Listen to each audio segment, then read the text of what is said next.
EduRevolución, porque la educación transforma. Bienvenidos a un nuevo episodio de nuestro podcast. Hoy hablaremos sobre la relación entre educación y derechos humanos en Colombia, explorando políticas educativas y los desafíos que enfrentamos. Para esto contamos con unas invitadas muy interesantes. Pero antes de hablar con ellas es importante preguntarnos, ¿son las instituciones educativas colombianas espacios donde se promueva de manera efectiva la defensa de los derechos humanos? ¿Qué tan efectiva es la educación en derechos humanos en estas instituciones educativas?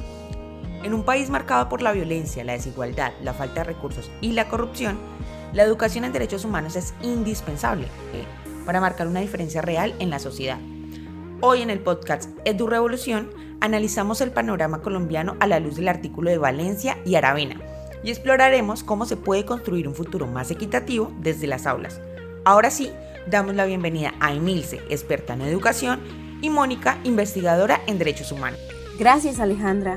Para empezar, Emilce, cuéntanos, ¿qué políticas educativas deberían implementarse según los pilares de la educación?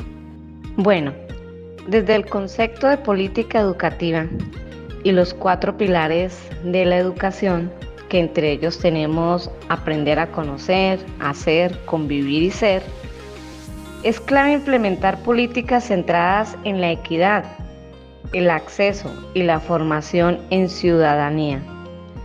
Por esto necesitamos programas que fortalezcan el pensamiento crítico, que promuevan una educación inclusiva y de calidad. Claro, y Mónica, ¿cómo se relaciona la educación con los derechos humanos? Como señala Valencia y Aravena en su artículo, para lograr una sociedad renovada, se debe enseñar desde casa, pero sobre todo desde las instituciones educativas. Esta afirmación nos lleva a reflexionar sobre que la educación es una herramienta de transformación que sirve para garantizar otros derechos. Cuando una sociedad tiene acceso a una educación de calidad, se fomenta la igualdad, la participación y el respeto por la diversidad.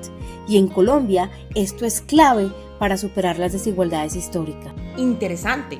Ahora, ¿cómo se enseña actualmente el respeto por los derechos humanos en nuestras instituciones educativas?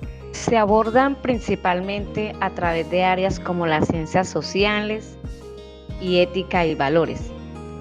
Pero es que muchas veces de manera teórica y desconectada del contexto real.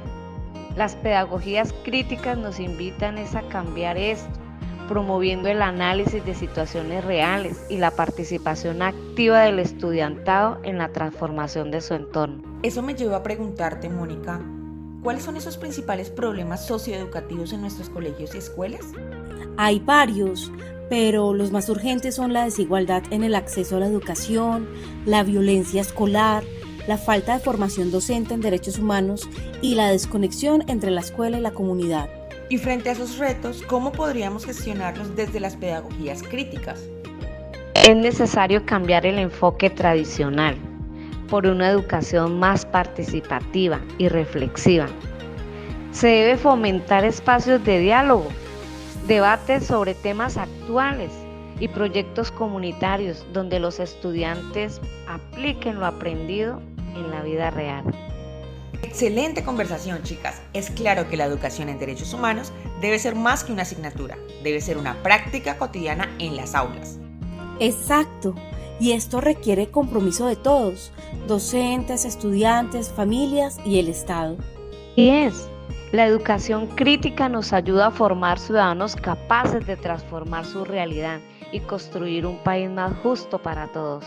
Con eso cerramos nuestro episodio de hoy. Gracias por escucharnos y recuerden que la educación es la clave para el cambio social. Nos vemos en el próximo podcast. EduRevolución, porque la educación transforma.